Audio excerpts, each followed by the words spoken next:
मेरा नाम शोभा है। मेरी शादी को 5 साल हो गए हैं। मेरा एक 3 साल का बेटा भी है। मैं अपनी ससुराल में बहुत खुश रहती हूँ और अपने आप को बहुत भाग्यशाली समझती हूँ कि भगवान ने मुझे इतनी अच्छी ससुराल दी। मेरे ससुराल में मेरे पति के अलावा मेरी सास और मेरी एक जवान नंद भी मौजूद थी। जब मेरी शादी हुई थी तब मेरी नंद की उम्र लगभग 15 साल थी। अब वो 20 साल की हो चुकी थी। मेरी नंद बहुत अच्छी थी, सीधी सादी और मासूम सी। वो देखने में बहुत खूबसूरत थी। मेरे लिए मेरी नंद बिल्कुल मेरी छोटी बहनों जैसी थी। वो मेरी बहुत इज्जत किया करती थी और स्कूल से आने के बाद मेरा घर के काम में भी हाथ बटाती थी, जबकि मेरी सास ज़्यादातर बीमार ही रहती थी, इसलिए वो अपने कमरे से ज़्यादा बाहर नहीं आती थी और उनसे घर का कोई काम भी नहीं होता था। मैं और मेरी नंद ही घर के सारे काम करते थे, जबकि मेरा पति सुबह को अपनी फैक्ट्री जाया करता था। मेरा पति एक बहुत बड़ी फैक्ट्री में वर्कर की नौकरी पर लगा हुआ था। हम लोग अपनी मिडिल क्लास जिंदगी में बहुत खुश थे और बहुत सुकून के साथ जिंदगी गुजार रहे थे।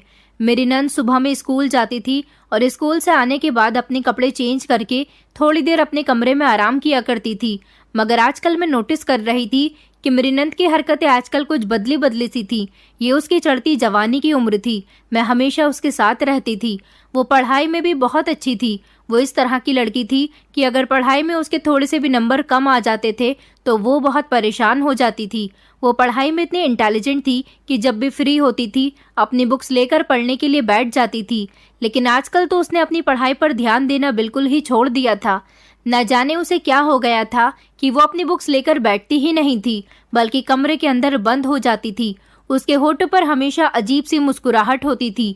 वो रोमांटिक मूवीज देखती थी, सॉन्ग सुनती थी और आजकल तो हर रोज टीवी पर रोमांटिक मूवी लगाकर उसे बड़े ध्यान से देखती थी।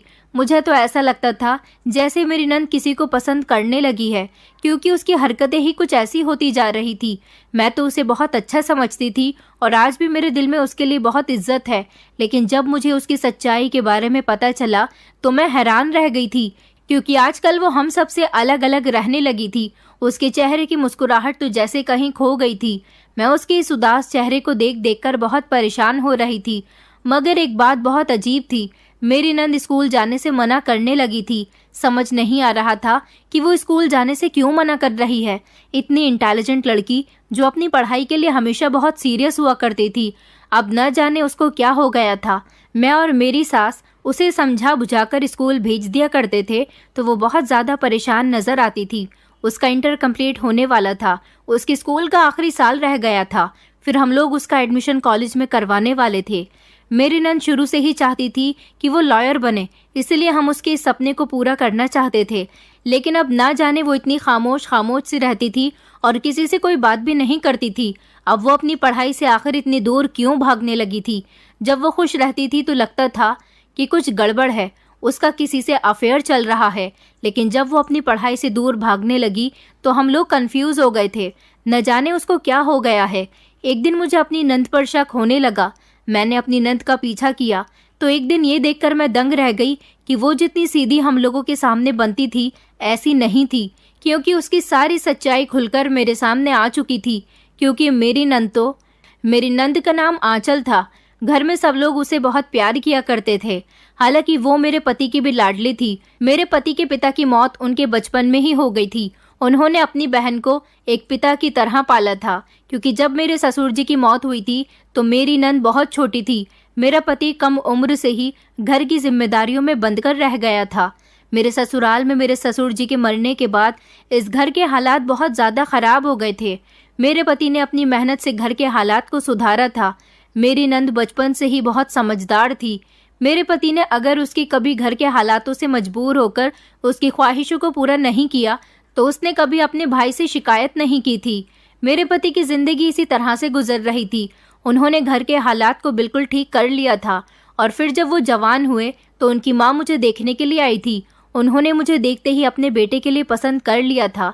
इस तरह मेरी अपने पति के साथ शादी हो गई। मैं अपनी ससुराल में आई तो मेरी नंद और सास मेरे घर में आने से बहुत खुश हुई थी। मेरी सास मुझे अपनी बेटी और मेरी नंद मुझे अपनी बहन समझती थी, जबकि मेरा पति मुझसे बहुत प्यार करता था। इस घर में आने के बाद मुझे कभी भी पता नहीं चला कि मैं अपनी ससुराल में नहीं, बल्कि मुझे तो ऐसा लगता था जैसे मैं अभी भी अपनी माँ और बहनों के बीच हूँ। मेरी सास जो कि अब बीमार रहने लगी थी, अपनी बीमारी की वजह से उनसे घर का कोई काम नहीं होता था। मेरी नंद बहुत अच्छी थी। वो जब भी मुझे अकेला काम करते हुए देखती थी, मेरे साथ ज़रूर काम में हाथ बटाया करती थी। हम दोनों नंद भाभी एक दूसरे से बहुत प्यार करते थे और हम दोनों ज़्यादातर एक तरह के ही कपड़े पहनते थे। शुरू से ही मुझे साड़ियाँ पहनने का ज़्यादा शौक नहीं था। मैं हमेशा से ही सूट पहनती थी, इसलिए जैसे कपड़े मैं अपने लिए खरीदती थी वैसे ही अपनी नंद के लिए भी ले लिया करती थी। मेरी नंद की चॉइस भी बहुत अच्छी थी। हम दोनों ज़्यादातर एक साथ मार्केट जाया करते थे और मार्केट से आते हुए गोलगप्पे भी खाया करते थे। हम दोनों नंद भाभी के बीच इतना प्यार था कि सब लोग हमें देखकर कहते थे कि ये दोनों नंद भाभी लगती ही नहीं है, ऐसा लगता है कि छोटी बड़ी बहनें हैं। मेरी सास भी बहुत खुश होती थी कि उनके घर की बहू इतनी अच्छी है कि उसने अपने ससुराल को हमेशा अपना मायका समझा और ससुराल के लोगों को उसने हमेशा अपने परिवार की तरह प्यार दिया। मेरी नंद की दोस्तें उससे कहती थी कभी हमारे साथ भी बैठकर अपनी अच्छी बुरी बातें शेयर कर लिया करो, मगर मेरी नंद हमेशा अपनी दोस्तों से कहती थी कि मेरी भाभी बहुत अच्छी हैं, वो मेरी भाभी नहीं बल्कि मेरी दोस्त है, मेरी बड़ी बहन है। मैं अपनी हर अच्छी बुरी बात अपनी भाभी से ही करती हूँ, जिस पर मेरी नंद के दोस्तों को बहुत बुरा लग जाता था। मेरी नंद का बिहेवियर था ही इतना खुश मिजाज कि वो अपनी बातों से सबको खुश कर दिया करती थी। फिर उसके बाद जब मुझे गुड न्यूज़ मिली तो मेरे घर में चारों तरफ खुशियां ही खुशियां फैल गई थी। मैंने 9 महीने बाद एक प्यारे से बेटे को जन्म दिया था। जब मैं प्रेग्नेंट हुई थी तो मेरी कम उम्र की नंद ने घर के सारे काम खुद ही किए थे। मैं कभी किसी काम को हाथ भी लगाती तो वो कहती कि भाभी आपकी तबीयत ठीक नहीं है, आपको ऐसी कंडीशन में काम नहीं करना चाहिए। और मेरी सास से भी वो कोई काम नहीं करवाती थी। कहती थी माँ आपकी भी तबीयत ठीक नहीं है, आप लोग बेफिक्र रहो, मैं घर के सारे काम आराम से कर लेती हूँ। हम दोनों सास बहू आंचल के लिए बहुत परेशान रहते थे। एक तो वो बेचारी अपनी पढ़ाई भी करती थी, ऊपर से घर के सारे काम भी किया करती थी। मैं हमेशा अपनी नंद से कहती थी कि तुम जिस घर में भी जाओगी उस घर को रोशन करके रख दोगी, तुम्हारे ससुराल वाले हमेशा तुमसे बहुत खुश रहेंगे। मेरी बात पर मेरी नंद कहती थी कि आप बिल्कुल सही कहती हो भाभी, आखिरकार मुझे भी तो इतनी अच्छी भाभी मिली है, इसलिए मैं अपनी भाभी की तरह ही बन गई हूँ, ताकि जिस तरह से मैं आपसे खुश हूँ इस तरह से मेरे ससुराल वाले भी मुझसे खुश रह सके। मेरी नंद की बातें मुझे बहुत पसंद आती थी। मैं जब अपने मायके जाती थी तो अपनी बड़ी बहन को परेशान देखकर मैं भी परेशान हो जाती थी, क्योंकि मेरी बहन हमेशा अपनी ससुराल में परेशान रहती थी। मेरी और मेरी बड़ी बहन की शादी साथ में हुई थी। हम दोनों की बारात एक ही दिन आई थी। मेरी बहन के ससुराल वाले तो उसे बहुत परेशान करते थे। उसकी भी 2 जवान नंदे थी और उन दोनों ने ही मेरी बहन का जीना दुश्वार किया हुआ था। जब मैं उसको अपने ससुराल वालों की और अपनी नंद के बारे में बताती तो मेरी बहन कहती थी कि तुम कितनी भाग्यशाली हो जिसे इतना अच्छा ससुराल मिला है और इतना प्यार करने वाली नंद मिली है। स्कूल से आ जाने के बाद मेरी नंद मेरे बेटे को लेकर बैठ जाती थी और फिर उसके बाद मैं घर का थोड़ा बहुत काम कर लिया करती थी। मेरे ससुराल के हालात अच्छे चल रहे थे, हमारे घर में खुशियां थी। मेरा पति भी मेरी इस बात से खुश रहता था कि जिस तरह से मुझसे सब लोग बहुत प्यार करते हैं, इस तरह से मैं भी सबसे बहुत प्यार करती हूँ। जिंदगी इसी तरह से गुजर रही थी। अब मेरी नंद का इंटर कंप्लीट होने वाला था, उसकी पढ़ाई का आखिरी साल चल रहा था। मेरी नंद आजकल बहुत खुश रहने लगी थी। वो हमेशा से ही खुश रहती थी, मगर आजकल मैं देख रही थी कि उसे ना जाने कैसे रोमांटिक मूवीज का शौक हो गया था। वो कभी टीवी में रोमांटिक मूवी लगा लिया करती थी तो वो कभी अपने मोबाइल में रोमांटिक मूवीज देख रही होती थी। हालांकि पहले मेरी नंद ऐसी नहीं थी, क्योंकि पहले तो उसे कभी इतनी फुर्सत भी नहीं मिलती थी कि वो बैठकर टीवी या मोबाइल देखा करे। पहले वो स्कूल से आने के बाद मेरे साथ काम में लग जाती थी और फिर अपनी पढ़ाई लेकर बैठ जाया करती थी। रात को हम लोग जल्दी ही सो जाते थे, क्योंकि मेरी नंद को सुबह उठकर स्कूल भी जाना होता था। मैं अपनी नंद के इन इशारों को समझ नहीं पाई थी कि आखिर वो इतनी क्यों खुश है। मैंने सोचा कि अच्छी बात है, वो अपनी लाइफ को एंजॉय करने लगी है। वैसे भी बेचारी हमेशा काम में ही लगी रहती है। कुछ दिन इसी तरह से गुजर गए थे। मेरी नंद स्कूल से आ जाने के बाद जब घर के किसी काम को हाथ नहीं लगाती थी और टीवी के आगे बैठ जाती थी या फिर अपने मोबाइल में लगी रहती थी। पहले मेरी नंद मेरे साथ भी काफ़ी देर तक बातें करती थी। हम दोनों खूब हंसी मजाक किया करते थे। हम दोनों के बीच बिल्कुल फ्रेंडली बिहेवियर था।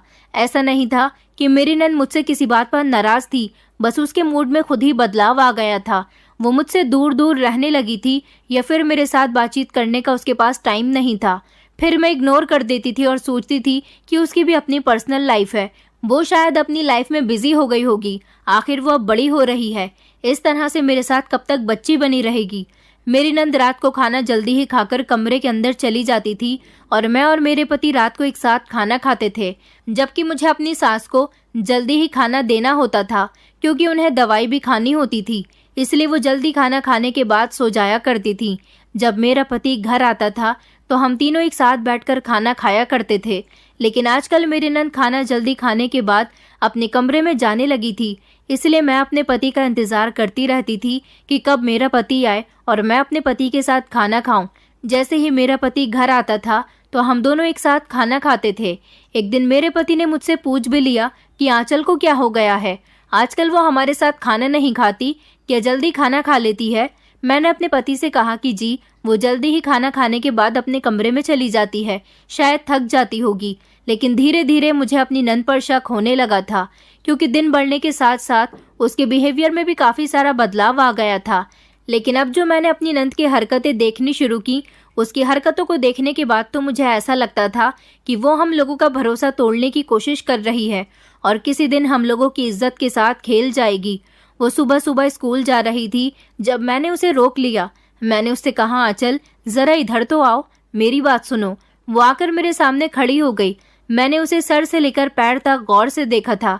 मैंने कहा, ये तुम क्या करके स्कूल जा रही हो। मेरी बात पर मेरी नंद कहने लगी, क्या हो गया है भाभी, आपकी बात का क्या मतलब है। मैं कुछ समझी नहीं। मैंने कहा, आखिर तुम ये किस होलिये में स्कूल जा रही हो। तुमने अपनी आंखों में काजल लगाया हुआ है, होठों पर लिपस्टिक है, चेहरे पर क्रीम भी नजर आ रही है। आखिर तुम मेकअप करके स्कूल क्यों जा रही हो। आज से पहले तो तुम कभी ऐसी हालत में स्कूल नहीं जाती थी। मेरी बात सुनकर मेरी नंद घबरा गई थी और कहने लगी कि नहीं नहीं भाभी, आपको गलत फहमी हो रही है। मैंने ना तो कोई क्रीम लगाई है और ना ही लिपस्टिक लगाई है। मेरा फेस तो वैसे भी फेयर ही है, बस मैंने आंखों में काजल जरूर लगाया है। मैंने कहा, नहीं नहीं, मुझे तुम्हारे चेहरे पर मेकअप साफ नजर आ रहा है और फिर तुम झूठ भी बोलने लगी हो। मैं तो सोच भी नहीं सकती थी। मेरी बात पर वो शर्मिंदा होते हुए कहने लगी कि जी भाभी, मैंने थोड़ा सा मेकअप किया हुआ है। मैंने कहा, क्यों, क्या तुम्हारे स्कूल में पार्टी है। तो अचानक मेरी बात पर मेरी नंद कहने लगी कि जी जी भाभी, स्कूल में पार्टी है, मैं आपको बताना भूल गई थी। मैंने कहा, अच्छा चलो ठीक है, आज पार्टी है इसलिए मेकअप करके चली जाओ, मगर आगे से मत जाना क्योंकि स्कूल में मेकअप अलाउ नहीं होता। न जाने आजकल मेरी नंद के दिल में क्या चल रहा था। मैंने उसकी इन हरकतों को ज्यादा नोटिस तो नहीं किया था, लेकिन एक दिन हम सब लोग बहुत परेशान हो गए क्योंकि मेरी नंद घर नहीं आई, जबकि उसके घर आने का टाइम हो गया था, लेकिन वो अभी तक घर नहीं आई थी। न जाने वो कहाँ चली गई थी। उसके स्कूल की छुट्टी 1:30 बजे तक हो जाती थी, लेकिन आज तो 2:30 बजने वाला था और मेरी नंद का अभी तक कुछ अता पता ही नहीं था। मेरी सास भी आंचल के बारे में कई बार पूछ चुकी थी। मैं बार बार उनको यही कह रही थी कि वो बस आती ही होगी, लेकिन मेरी सास कह रही थी कि आज तक तो उसे कभी देर नहीं हुई, तो आज कैसे देर हो गई। देखो, अगर वो आधे घंटे तक भी नहीं आती है तो फिर तुम उसके भाई को कॉल करके घर बुला लेना। मैंने अपनी सास को तसल्ली दी थी कि वो घर आ जाएगी, आप परेशान मत हो। वैसे भी मेरी सास बीमार थी, मैं उन्हें किसी तरह की परेशानी नहीं देना चाहती थी। मेरी कुछ समझ में नहीं आ रहा था कि मैं क्या करूं। मैं अपने पति को ये बात नहीं बताना चाहती थी क्योंकि मेरा पति परेशान हो जाता। मैंने सोचा था कि मैं ये बात अपने पति से छुपा लेती हूँ और अपने बेटे को गोद में लेकर मैं अपनी नंद को तलाश करने के लिए घर से निकल गई थी। मैंने सोचा कि मैं उसके स्कूल जाकर देखती हूँ कि वो वहाँ पर है या नहीं। अपनी सास को तो मैं उनके कमरे में तसल्ली से भेज चुकी थी, उनसे कहा था कि वो थोड़ी ही देर में आ जाएगी, मगर वो तो अभी तक नहीं आई थी। मैं जानती थी कि मेरी सास अभी भी अपनी बेटी के लिए परेशान हो रही होंगी। मैं जल्दी से रिक्शा में बैठकर अपनी नंद के स्कूल चली गई थी। वहां जाने के बाद मैंने देखा कि स्कूल की छुट्टी तो हो चुकी थी और सारी ही लड़कियां अपने अपने घर जा चुकी थी। मैंने वहां की सिक्योरिटी गार्ड से पूछा, क्या स्कूल की छुट्टी हो गई है। तो वो कहने लगा कि स्कूल की छुट्टी हुए तो 1 घंटे से ज्यादा हो गया है और सारी ही लड़कियां स्कूल से जा चुकी हैं। अब सिर्फ स्कूल के अंदर स्कूल की थोड़ी सी टीचर्स बाकी रह गई हैं और वो भी थोड़ी देर के बाद अपने घर चली जाएंगी। मैं परेशान हो गई थी और फिर मेरे दिमाग में आया कि कहीं मेरी नंद अपनी दोस्तों के साथ तो नहीं चली गई, शायद वो उनके घर चली गई होगी। मुझे अपनी नंद के कुछ दोस्तों के घर के एड्रेस के बारे में पता था, क्योंकि वो मुझे किसी काम के लिए अपनी 1-2 दोस्तों के घर लेकर जा चुकी थी। इसलिए मैं उसके दोस्तों के घर भी चली गई। एक एक करके मैं अपनी नंद की सारी दोस्तों के पास चली गई थी और सबके घर से ही मुझे अपनी नंद के बारे में कुछ भी पता नहीं चला था। मेरी नंद की एक दोस्त और रह गई थी। मैं जब उसके घर गई तो उसके घर से मुझे एक बात पता चली थी। मेरी नंद की दोस्त ने मुझे बताया था कि आंचल की आजकल किसी लड़के से बातचीत हो रही है। मैंने चौंकते हुए उससे कहा, अच्छा, वो लड़का कौन है और कहाँ रहता है? उसने कहा कि जिस लड़की से वो बातचीत करती है वो बहुत ज़्यादा हैंडसम है। मैंने कहा, मैंने तुमसे जो पूछा है मुझे उसका जवाब दो। मैंने तुमसे कब पूछा कि वो हैंडसम है या नहीं? वो लड़का कौन है और कहाँ रहता है? मुझे उसके बारे में बताओ, क्योंकि आंचल अभी तक घर नहीं पहुंची है। न जाने वो कहाँ चली गई। तो उसके दोस्त ने कहा कि मैं उस लड़के के बारे में कुछ नहीं जानती, बस मुझे इतना पता है कि उस लड़की का नाम श्लोक है।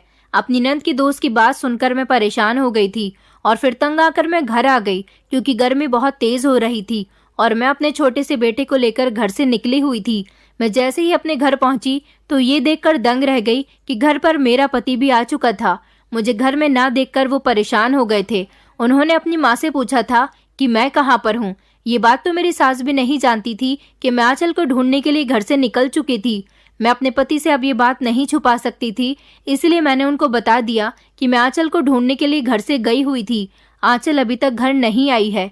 मेरे पति ये बात सुनकर परेशान हो गए और कहने लगे कि तुमने मुझे इस बारे में अभी तक क्यों नहीं बताया? मैंने कहा, मैं उसको उसकी सारी फ्रेंड्स के घर तलाश करके आ गई हूँ और उसके स्कूल भी देख कर आई हूँ, वो कहीं पर भी नहीं है। मेरा पति कहने लगा कि मैं पुलिस में रिपोर्ट लिखवाने के लिए जा रहा हूँ। मेरा पति अभी दरवाजे तक ही पहुंचा था कि अचानक मेरी नंद आ गई। जल्दी से घबराकर मैं उसके पास गई और कहने लगी कि आखिर तुम कहाँ से आ रही हो? तुम जानती हो कि हम तुम्हारे लिए कितना परेशान हो गए थे। मैंने देखा था कि मेरी नंद के चेहरे का रंग उड़ा हुआ था।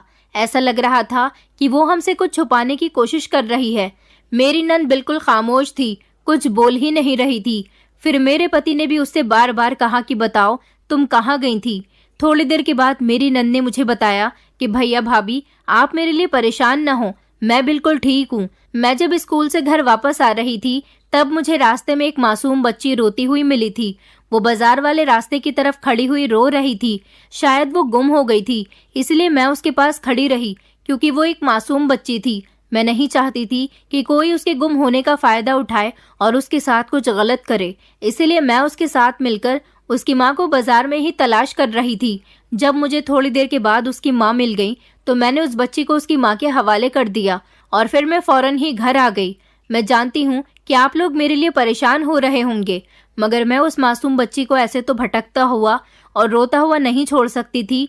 मेरा पति कहने लगा, अच्छा ठीक है, तुमने उस बच्ची की मदद की, लेकिन तुम्हें हमारे बारे में भी तो सोचना चाहिए था। हम कितना परेशान हो गए थे। मेरी नंद कहने लगी, सॉरी भैया भाभी, आगे से मैं ऐसा कभी नहीं करूंगी। मेरी नंद की बात पर हम लोग बेफिक्र हो गए थे। मेरी नंद बिल्कुल ठीक ठाक थी। वो दिन तो जैसे तैसे गुजर गया था, मगर अगले दिन मेरी नंद ने जो कहा उसे सुनकर मेरे होश उड़ गए थे। मेरी नंद सुबह देर से उठी और उठने के बाद नहा धोकर उसने नाश्ता किया और अच्छी तरह से तैयार हो गई। मैंने अपनी नंद से कहा कि आज तुम स्कूल नहीं गई, तुमने आज स्कूल जाने का सारा टाइम निकाल दिया। क्या तुम्हारी तबीयत ठीक नहीं है या फिर कोई और बात है? मेरी नंद कहने लगी, भाभी मैं अब स्कूल नहीं जाऊंगी, क्योंकि अब मुझे आगे नहीं पढ़ना है। उसकी बात सुनकर मैं चौंक गई थी और मैंने कहा था कि तुम पागल तो नहीं हो गई हो? तुम तो एक लॉयर बनना चाहती थी और वैसे भी अब तुम्हारा इंटर कंप्लीट होने वाला है। उसके बाद हम तुम्हारा एडमिशन अच्छे कॉलेज में करवाएंगे। मेरी नंद कहने लगी, अब मैं ही कह रही हूँ कि मुझे लॉयर नहीं बनना और ना ही मुझे आगे पढ़ाई करनी है। अपनी नंद की बात पर मैंने उससे कहा था कि आखिर क्या बात है जो तुम्हें पढ़ाई नहीं करनी। उसने मुझे कोई वजह नहीं बताई थी और वो मेरे पास से उठकर चली गई थी। अगले दिन भी वो स्कूल नहीं जा रही थी। मैंने उसे समझाया था कि तुम अपनी पढ़ाई खराब क्यों कर रही हो, आखिर ऐसा करने से तुम्हें क्या हासिल होगा, लेकिन उसने मेरी कोई बात नहीं मानी और उसने स्कूल जाना बंद कर दिया। मेरी समझ नहीं आ रहा था कि मेरी नंद आखिर चाहती क्या है। ये बात अभी मेरी सास और मेरा पति नहीं जानता था, क्योंकि जब तक मेरी नंद के स्कूल का टाइम होता था वो अपने कमरे में बंद रहती थी। न जाने उसे क्या हो गया था। मेरा पति एक दिन मुझसे पूछने लगा कि आंचल की पढ़ाई कैसी चल रही है। अब तो उसके बोर्ड के एग्जाम्स आने वाले हैं, बस उसका इंटर कंप्लीट हो जाए, मैं जल्दी ही उसका एडमिशन अच्छे कॉलेज में करवा दूंगा। मैंने अपने पति को बता दिया था कि आंचल पढ़ाई छोड़ चुकी है, जबकि उसके 2 बोर्ड एग्जाम्स निकल चुके हैं। ये बात सुनकर मेरे पति के होश उड़ गए थे। मेरा पति कहने लगा, ये तुम क्या कह रही हो? तुमने इस बारे में मुझे पहले क्यों नहीं बताया? मैंने अपने पति से कहा कि मैंने आंचल को समझाने की बहुत कोशिश की थी, मगर उसने मेरी एक नहीं मानी। मैंने अपने पति से कहा कि वो जवान लड़की है, मैं उसके साथ जोर जबरदस्ती नहीं कर सकती और आपको भी नहीं करने दूंगी। इसलिए वो अगर अपनी पढ़ाई पूरी नहीं करना चाहती तो ना करे, क्योंकि शिक्षा हासिल करने का हक इंसान को अपनी मर्जी से होना चाहिए। मेरी बात सुनकर मेरा पति खामोश हो गया था और कहने लगा कि अच्छा ठीक है, अगर वो आगे नहीं पढ़ना चाहती तो उसकी मर्जी, मगर उसे इंटर कंप्लीट कर लेना चाहिए था। अपने पति की बात सुनकर मैं खामोश हो गई थी, क्योंकि मेरे पति ने कभी भी अपनी बहन की किसी बात को नहीं टाला था। लेकिन मैं देख रही थी कि मेरी नंद की आंखें अब रोई रोई सी होती थीं। ऐसा लगता था कि वो बहुत रोई है। मैं उससे पूछने की बहुत कोशिश करती थी कि तुम रो क्यों रही थी, तुम्हारी आंखें ऐसी क्यों हो रही हैं। मेरी नंद हर बार यही कहती थी कि नहीं भाभी, आपको कोई गलतफहमी हो रही है, मैं नहीं रोई हूँ। कुछ दिन इसी तरह से गुजर गए थे, जब एक दिन मेरी नंद उल्टियां कर रही थी। मैं अपनी नंद को देखकर बहुत घबरा गई, क्योंकि उसकी अचानक से बहुत तबीयत खराब हो गई थी। मैं जल्दी से उसको लेकर अस्पताल चली गई और उसका चेकअप करवाया, मगर डॉक्टर ने जो मुझे बात बताई थी उसे सुनकर मेरे पैरों तले से जमीन निकल गई थी। डॉक्टर ने मुझे बताया था कि मेरी नंद प्रेग्नेंट है। मैं तो सोच में पड़ गई थी कि आखिर वो सीधी सादी मासूम सी दिखने वाली लड़की हमारी इज्जत के साथ खिलवाड़ कर चुकी है। घर आने के बाद मैंने आंचल को अपने कमरे में बंद कर लिया और उससे पूछा कि तुम ये सब क्या करती फिर रही हो, तुम इतनी हद तक गिर सकती हो। मैं नहीं जानती थी, मुझे पता था कि तुम्हारा किसी लड़की के साथ अफेयर चल रहा है। मैं ये बात खामोशी से बर्दाश्त करती रही थी, मगर मुझे क्या पता था कि एक दिन तुम उसके बच्चे की माँ भी बन जाओगी। मेरी बात सुनकर मेरी नंद शर्मिंदा हो रही थी और कहने लगी कि भाभी, मुझे मेरे हाल पर छोड़ दो, मैं आपसे कोई बातचीत नहीं करना चाहती। मुझे बड़ी हैरानी हुई थी कि हमेशा मेरी इज्जत करने वाली मेरी नंद आज मुझसे कैसे आंखें चुरा रही थी। उसने मुझे कुछ भी नहीं बताया था, मगर मैं अपना सर पकड़कर बैठ गई थी कि अगर ये बात मेरे पति और मेरी सास को पता चल गई तो ना जाने क्या होगा। मैं सोच रही थी कि ये बात मुझे अपने पति को बता देनी चाहिए, क्योंकि अगर इतनी बड़ी बात उन्हें कहीं और से पता चली तो वो मेरा गला दबा देंगे, क्योंकि वो अच्छी तरह से ये बात जानते हैं कि मैं अपनी नंद की शुरू से ही बहुत क्लोज रही हूँ और उसकी हर बात को अच्छी तरह से जानती हूँ। मुझे अफसोस हो रहा था कि जिस दिन मुझे उस लड़के श्लोक के बारे में उसके दोस्त ने बताया था, मुझे तभी से ही अपनी नंद पर नजर रखनी चाहिए थी। मगर वो तो जिस दिन घर देर से आई थी उस दिन से घर से बाहर निकली ही नहीं थी, यहाँ तक कि उसने स्कूल तक जाना बंद कर दिया था। मेरी तो कुछ समझ नहीं आ रहा था कि मैं क्या करूं। मैं बार बार अपनी नंद से पूछ रही थी कि बताओ ये बच्चा किसका है, क्या तुम उस लड़के से शादी करना चाहती हो जिससे प्यार करती हो? तो मैं जैसे तैसे तुम्हारी उसके साथ शादी करवा देती हूँ, ताकि बच्चे वाली बात दबी की दबी रह जाए। मगर मेरी नंद तो मेरे साथ ऐसे बिहेव करती थी जैसे मैं उसके लिए कोई अनजान हूँ। वो मेरी किसी बात का ना तो कोई जवाब देती थी और ना ही मेरी बात सुनकर कोई रिएक्ट करती थी, बस खामोश बैठी रहती थी। ऐसा लगता था जैसे वो डिप्रेशन का शिकार हो रही है। अगले दिन मैंने देखा कि मेरी नंद खामोशी से दुपट्टा ओढ़कर उससे अपना मुंह छुपा रही थी और घर से निकल रही थी, क्योंकि शाम का टाइम था और मैं अपने बेटे को कमरे में सुला रही थी। मेरी सास भी अपने कमरे में थी। मेरी नंद को जब कोई दिखाई नहीं दिया तो वो खामोशी से घर से निकल गई। मैं भी ये देखने के लिए कि आखिर वो कहाँ जा रही है उसके पीछे पीछे चली गई। मैं समझ गई थी कि जरूर वो श्लोक नाम के लड़के से ही मिलने के लिए जा रही होगी, क्योंकि उसके दोस्त ने बताया था कि वो उसको कई बार उससे बातचीत करते हुए देख चुकी है। इसका मतलब कि ये दोनों गर्लफ्रेंड बॉयफ्रेंड होंगे। मगर जिस जगह पर मेरी नंद जाकर रुकी थी और वो जिस इंसान से मिलने गई थी, वहां पहुंचते ही मेरे होश उड़ गए थे, क्योंकि मेरी नंद कहीं और नहीं बल्कि अपने स्कूल आई थी। वो स्कूल के अंदर चली गई और वहां प्रिंसिपल रूम में गई। मेरी नंद का स्कूल भले ही गर्ल्स कॉलेज था, लेकिन यहाँ के प्रिंसिपल एक मर्द थे जिनकी उम्र लगभग 40 साल थी। मेरी नंद जैसे ही इस प्रिंसिपल के ऑफिस में गई, मैं ऑफिस के दरवाजे के बाहर ही खड़ी हो गई थी। शायद उसे पता था कि इस समय स्कूल का प्रिंसिपल ऑफिस में ही होता है। उसने जाते ही रोना शुरू कर दिया और प्रिंसिपल से कहने लगी कि आपने मेरे साथ बहुत गलत किया, भगवान आपको कभी माफ़ नहीं करेगा। आपको नहीं पता कि मैं आपकी वजह से कितनी बड़ी तकलीफ से गुजर रही हूँ। मैं आपके बच्चे की माँ बन गई हूँ। अपनी नंद की बात सुनकर मेरे होश उड़ गए थे कि आखिर उसके साथ ये सब करने वाला कोई और नहीं, प्रिंसिपल है। प्रिंसिपल कहने लगा कि तुम यहाँ से जा सकती हो, मैं तुम्हें अपना जवाब पहले ही दे चुका हूँ। मैं भले ही तुमसे प्यार करता था, मगर मैं नहीं जानता था कि तुम इतनी जल्दी प्रेग्नेंट हो जाओगी। तुम्हारे लिए बेहतर यही होगा कि तुम यहाँ से चली जाओ, वरना मैं तुम्हें धक्के मारकर यहाँ से निकाल दूंगा और आज के बाद मेरे स्कूल में आने की ज़रूरत नहीं है। मेरी नंद फूट फूट कर रो रही थी। मेरी नंद कह रही थी कि तुमने मुझे प्यार की बहुत बड़ी सज़ा दी है।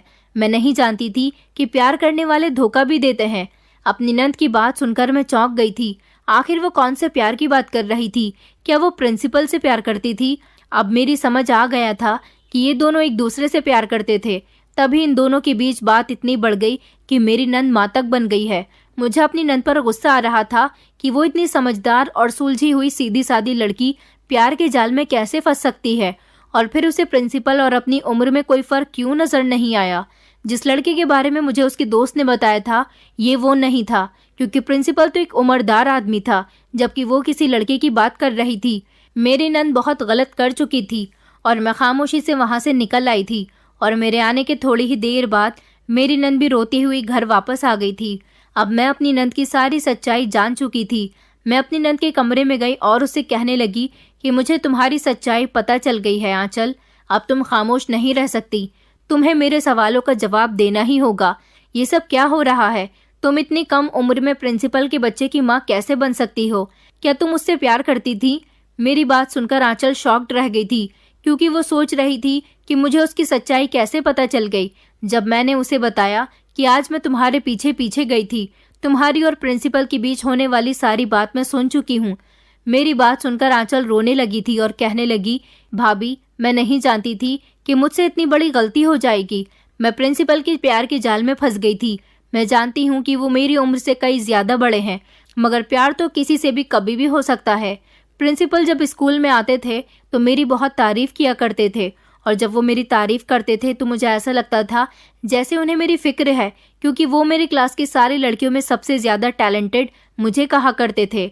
और कभी कभी तो मुझे अपने ऑफिस में बुलाने के बाद मुझसे इतने प्यार से बात किया करते थे कि मैं उनसे बात करने के लिए बेचैन रहती थी। मैं मन ही मन में उनको चाहने लगी थी। न जाने क्यों मुझे अपने ही कॉलेज के प्रिंसिपल से प्यार हो गया, और एक दिन मैंने प्रिंसिपल को अपने दिल की बात बता दी थी। मैं हमेशा उनकी यादों में खोई रहती थी। मेरे पास प्रिंसिपल का नंबर था। मैं मैसेज से उनसे बात किया करती थी और उनकी याद में हमेशा गाने गुनगुनाती रहती थी, रोमांटिक मूवीज देखती थी। मुझ पर प्यार का भूत सवार हो चुका था। प्रिंसिपल सर ने मेरा प्रपोजल एक्सेप्ट कर लिया था, और फिर उन्होंने एक दिन मुझे अपने केबिन में बुलाया। मैं उनके साथ उनके केबिन में थी। वो मेरे करीब आने लगे और फिर हम दोनों से वो गलती हो गई जो हमें नहीं करनी चाहिए थी। उस दिन ही मुझे घर आने में बहुत देर हो गई थी, क्योंकि मैं प्रिंसिपल के साथ उनके ऑफिस में मौजूद थी। मगर मुझे अपनी गलती का एहसास हुआ था कि मैंने प्रिंसिपल को पसंद करके बहुत बड़ी गलती की है। हम दोनों भावनाओं में खो चुके थे, और प्रिंसिपल ने मेरी मासूमियत का फायदा उठाते हुए मेरी मोहब्बत को नहीं समझा और मेरी इज्जत के साथ खेल गए। घर आने के बाद मैंने प्रिंसिपल को बहुत कॉल्स की, मगर उन्होंने मेरी कॉल्स रिसीव नहीं की। मैं बहुत परेशान रहने लगी थी जब एक दिन प्रिंसिपल सर का मेरे पास मैसेज आया। उन्होंने कहा कि तुम अब मेरे काम की नहीं रही हो, मैं तुम्हें इस्तेमाल कर चुका हूँ, मुझे माफ़ कर देना। मेरे बीवी बच्चे भी हैं, इसलिए अब मेरे पीछे पड़ने की कोई ज़रूरत नहीं है, और हम दोनों के बीच जो कुछ भी हो गया है उसके बारे में किसी को मत बताना, और मेहरबानी करके स्कूल आने की ज़रूरत नहीं है, क्योंकि मैं जानता हूँ कि लड़कियाँ बहुत भावुक होती हैं, किसी न किसी को अपने बारे में ज़रूर बता देती हैं। मैं तुमसे प्यार नहीं करता। जब तुम मेरे करीब आने लगी थी तो मैंने सोचा कि क्यों ना तुम्हारा फ़ायदा उठा लिया जाए। प्रिंसिपल की बात सुनकर मैं दंग रह गई थी और बहुत रोई थी। मैंने उसके बाद प्रिंसिपल से बात करने की बहुत कोशिश की, मगर उन्होंने अपना नंबर स्विच ऑफ कर दिया था। यही वजह थी कि मैंने स्कूल जाना भी छोड़ दिया था। मैं आगे नहीं पढ़ना चाहती। मैं नहीं चाहती थी कि मेरी इस कंडीशन के बारे में किसी को कुछ भी पता चले। तभी तो मैं आपसे भी दूर दूर रहती थी, ताकि आपके साथ रहूंगी तो आपको भी बातों बातों में कुछ ना कुछ बता ही दूंगी। मैं बहुत परेशान हो गई थी। मेरी समझ नहीं आ रहा था कि मैं क्या करूं, लेकिन जब उस दिन मुझे पता चला कि मैं प्रेग्नेंट हूं तो मुझसे रहा नहीं गया, और मैंने सोच लिया था कि मैं प्रिंसिपल से बात करके ही रहूंगी। मैंने प्रिंसिपल के दूसरे नंबर पर कॉल की जो उनके घर का नंबर था, और उन्होंने मुझे सख्त मना किया हुआ था कि इस नंबर पर कभी भी मुझे कॉल मत करना। लेकिन अब मैं ये बात उन्हें बताना चाहती थी कि मैं प्रेग्नेंट हूँ और अब वो मेरी मदद करें। तो उन्होंने कहा था कि मैं तुम्हें पहले ही बता चुका हूँ, मैं बीवी बच्चों वाला इंसान हूँ, मैं अपना घर खराब नहीं करना चाहता, और आज के बाद मुझसे बात करने की कोशिश मत करना, वरना मैं तुम्हारी हकीकत बता दूंगा कि तुम ही मेरे पीछे पड़ी हुई थी। उसके बाद प्रिंसिपल सर ने मेरी कोई बात नहीं सुनी। मैं आज उनसे फेस टू फेस बात करने के लिए स्कूल गई थी, मगर आज भी उन्होंने मुझे वहां से निकल जाने के लिए कह दिया। आप मेरी सच्चाई जान चुकी हैं। मुझे पता था कि आपको मेरे बारे में ज़रूर पता चल जाएगा, क्योंकि जब आपको ये बात पता चल चुकी है कि मैं प्रेग्नेंट हूँ, यही बात आपके लिए बहुत बड़ी है। मैंने अपनी नंद से कहा कि अच्छा, तुम्हारी दोस्त ने मुझे श्लोक नाम के लड़के के बारे में बताया था, क्या तुम्हारी उससे बातचीत थी? मेरी नंद कहने लगी, हाँ, वो रास्ते में खड़ा हो जाया करता था, वो मुझसे प्यार करता है, मगर मैं उससे कोई प्यार नहीं करती। कहते हैं ना कि प्यार अंधा होता है। मुझे अपने स्कूल के उम्रदार प्रिंसिपल से प्यार हो गया था और मैं उसकी मोहब्बत का शिकार हो गई। मैंने उस लड़के की मोहब्बत को ठुकरा दिया था। वो मुझसे बातचीत करने की कोशिश करता था, मगर मैं उससे बात नहीं करती थी। मैंने उसके प्रिंसिपल के बारे में किसी को भी नहीं बताया था। मेरी कोई दोस्त इस बारे में नहीं जानती। बस रास्ते में आते जाते जब श्लोक मुझसे बातचीत करने की कोशिश करता था, तब मेरी दोस्तों ने मुझे देख लिया होगा। मेरी नंद फूट फूट कर रो रही थी और कह रही थी कि भाभी, मैं बहुत बड़ी मुसीबत में फंस चुकी हूँ। अब मैं क्या करूँ? अगर भैया को इस बारे में पता चल गया तो वो मुझे जान से मार देंगे, क्योंकि बचपन से लेकर अब तक उन्होंने मुझ पर बहुत भरोसा किया है। मैं कहने लगी कि आंचल, तुम इतनी समझदार लड़की थी, आखिर तुम इतनी बड़ी गलती कैसे कर सकती हो? मेरी नंद कहने लगी, भाभी, ये तो मुझे भी नहीं पता कि मुझसे इतनी बड़ी गलती कैसे हो गई। आज मैं अपनी गलती पर बहुत पछता रही हूँ। मैं चाहती थी कि मेरी नंद की इज्जत इस घर में उसकी माँ और भाई के सामने बनी रहे। मैं आंचल के लिए बहुत परेशान हो रही थी। सबसे ज्यादा बुरा तो मुझे इस बात का लग रहा था कि उसको मोहब्बत कैसे इंसान से हुई थी, और चलो मोहब्बत अगर हो ही गई थी तो उस प्रिंसिपल को उसकी इज्जत के साथ इस तरह से खिलवाड़ नहीं करना चाहिए था। अब आंचल की जिंदगी बर्बाद करने के बाद उसे अपनी फैमिली की परवाह हो रही थी, जबकि उसने आंचल की इज्जत की कोई परवाह नहीं की। कभी कभी लड़कियों को भी अपने आप पर काबू करना चाहिए, हर बार लड़के ही दोषी नहीं होते। मेरी नंद ने खुद ही प्रिंसिपल को बढ़ावा दिया था, तभी आज उसने उसके साथ ये सब कुछ किया था। लेकिन भगवान ने मेरी नंद को किस तरह से बचाया था, ये मैं आपको बताती हूँ। कई दिन इसी तरह से गुजर गए थे। मेरी नंद अब 3 महीने की प्रेग्नेंट हो चुकी थी, और पिछले 3 महीने से मैंने उसके इस राज को घर वालों से छुपाया हुआ था। वो जब भी अपनी माँ के कमरे में जाती थी तो ढीले ढाले कपड़े पहन लेती थी और बड़े दुपट्टे से खुद को अच्छी तरह से ढक लिया करती थी, ताकि उसकी माँ को उसकी किसी भी हरकत पर शक न हो। और अपने भाई के सामने तो वो आती ही नहीं थी। मगर हम ये राज कब तक छुपा सकते थे? हम परेशान थे कि जिस दिन उसके 9 महीने पूरे हो जाएंगे, ये राज सबके सामने आ ही जाएगा। एक दिन हमारे घर पर श्लोक आया था। मैं जल्दी से उसे अपने कमरे में ले आई थी। वहां पर मेरी नंद भी मौजूद थी। जब उसने आंचल से कहा था कि मैं तुमसे शादी करना चाहता हूँ, मैं तुम्हें कई बार प्रपोज कर चुका हूँ, मगर तुमने एक बार भी मेरे प्रपोजल का जवाब नहीं दिया। अब तुम्हें देखे हुए काफी समय हो गया था। मेरे घर वाले मेरी शादी कहीं और करना चाहते हैं, मगर मैं तो तुमसे प्यार करता हूँ। मैं आज भी तुम्हारे जवाब का इंतजार कर रहा हूँ। मेरे घर वाले मेरी शादी कर रहे हैं, तो मैंने सोचा कि एक बार फिर मैं तुमसे तुम्हारी मर्जी पूछ लेता हूँ। इसलिए मैं तुम्हारे घर पर आया था, ताकि तुम मुझे मिल जाओ और मैं तुमसे बात कर सकूं। मगर तुम्हारी भाभी मुझे यहाँ कमरे में ले आई है। श्लोक की बात पर मेरी नंद नजर झुकाकर बैठी हुई थी। फिर मैंने श्लोक से कहा कि आंचल भी तुमसे प्यार करती है। मेरी बात पर अचानक चौंक कर आंचल ने मुझे देखा था। फिर मैंने उसे आंखों का इशारा किया। फिर उसने अपनी घबराहट को कम किया था। मेरी बात सुनकर श्लोक के चेहरे पर मुस्कुराहट आ गई थी। वो आंचल की तरफ देखकर कहने लगा, क्या सच में तुम मुझसे प्यार करती हो? आंचल ने अभी कोई रिएक्ट नहीं किया था। जब मैंने आंचल की प्रेगनेंसी के बारे में उसे बता दिया और कहा कि ये बच्चा उसके स्कूल के प्रिंसिपल का है, इसके बाद मैंने श्लोक को आंचल की पूरी कहानी बता दी थी। तुम जानते हो ना कि हम गरीब लोग हैं, उन लोगों के खिलाफ कुछ नहीं कर सकते। ऐसी हालत में आंचल को कोई नहीं अपनाएगा। तुम्हारे सामने सारी सच्चाई है। क्या तुम अभी भी आंचल को एक्सेप्ट करोगे? मेरी बात सुनकर पहले तो काफी देर तक श्लोक गहरी सोच में पड़ गया था। फिर थोड़ी देर के बाद उसने जो कहा उसे सुनकर हम दोनों के ही होश उड़ गए थे। श्लोक मेरी नंद से सच्ची मोहब्बत करता था, इसलिए उसने कहा था कि मैं आंचल को एक्सेप्ट करने के लिए तैयार हूँ और उसके आरोपी को भी सजा दिलवाना चाहता हूँ। उसकी बात सुनकर हम दोनों बहुत खुश हुए थे। एक श्लोक था जो आंचल से इतनी मोहब्बत करता था कि उसके बारे में सब कुछ जानकर भी उसने आंचल को एक्सेप्ट कर लिया था और उसने अपने घर वालों को हमारे घर रिश्ता लेकर भेज दिया था। वैसे भी श्लोक का उसकी माँ के अलावा कोई भी नहीं था। इस तरह इज्जत के साथ मेरी नंद की शादी हो गई थी, क्योंकि श्लोक के अंदर कोई कमी नहीं थी और मेरे पति को मैंने बता दिया था कि ये दोनों एक दूसरे को पसंद करते हैं। इसलिए मेरे पति ने भी अपनी बहन की पसंद पर इनकार नहीं किया था और मेरी नंद की शादी श्लोक के साथ हो गई। शादी के कुछ दिन बाद ही श्लोक आंचल को लेकर दुबई चला गया। उसने अपना काम वहीं पर शुरू कर लिया और आंचल के साथ खुशी खुशी रहने लगा। वो आंचल को इसीलिए दुबई लेकर गया था ताकि उसकी प्रेगनेंसी के बारे में किसी को कुछ पता न चले। अगर वो यहाँ रहती तो जरूर उसके ससुराल में और मायके में ये खबर फैल जाती कि आंचल पहले से ही प्रेग्नेंट है। श्लोक ने बहुत समझदारी दिखाई थी और यही वजह है कि वो दोनों दुबई में बहुत खुश हैं और श्लोक वहाँ जाने के बाद कामयाब हो गया। ये सब जिस तरह से मैंने आपको अपनी कहानी में एक आसान तरीके से बताया है, ये सब करना हमारे लिए कोई आसान नहीं था, बल्कि कई सारे झूठ बोलने के बावजूद उन दोनों की जिंदगी खुशहाल हो सकी थी। श्लोक आंचल के आरोपी को सजा दिलवाना चाहता था, मगर आंचल ने कहा कि उसे उसके हाल पर छोड़ दो। कहते हैं ना कि इंसान जब किसी के साथ बुरा करता है तो उसके साथ भी बुरा होता है। कुछ समय के बाद स्कूल के प्रिंसिपल के स्कूल में एक दिन भीषण आग लग गई थी, जिसमें कई सारी लड़कियां जलकर राख हो गईं। प्रिंसिपल तो बच गया था, लेकिन वो पूरी तरह से बर्बाद हो चुका था, क्योंकि उसका जो कुछ भी था वही स्कूल था। स्कूल में जब आग लगी थी तो उसके बाद वहां की सारी लड़कियों ने स्कूल जाना छोड़ दिया। स्कूल का प्रिंसिपल आज खाली हाथ बैठा हुआ है। शायद उसके किए की सजा उसको मिल गई थी। भगवान ने श्लोक और आंचल की अपनी कोई औलाद उनको नहीं दी। जो बच्चा पहले ही आंचल के पेट में था, वही बच्चा आज दुनिया में उनके साथ है और वो दोनों अपने बच्चे के साथ बहुत खुश हैं। इस तरह मेरी नंद आंचल आज भी सब लोगों की नज़र में बहुत अच्छी है और मैं भी अपने ससुराल में बहुत खुश हूँ। आज इस बात को 8 साल गुजर चुके हैं।